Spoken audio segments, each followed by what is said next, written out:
Hello everybody, so today I will talk about calculus. The topic today is about integration. So now I will show you how to answer.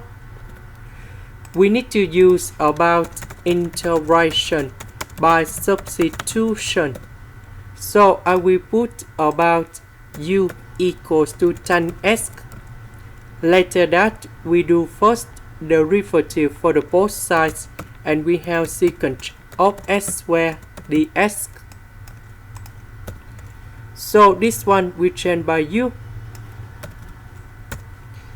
this one we change by du.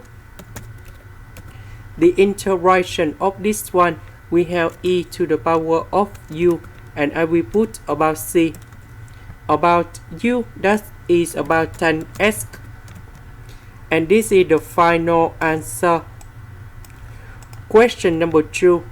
We need to use about integration by substitution. So I will put about u equal to cothx. So we do first derivative for the both sides, and we have negative cos s squared dx. Because we don't have the negative in here, so I will put negative go to the left.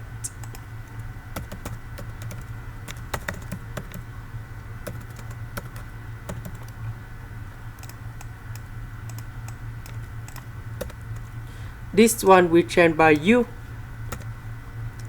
this one we change by negative du. The integration of this one we have negative e to the power of u, and I will put about c. About u, that's about cothx, and I will put about c in here. This is the end. Thank you for watching.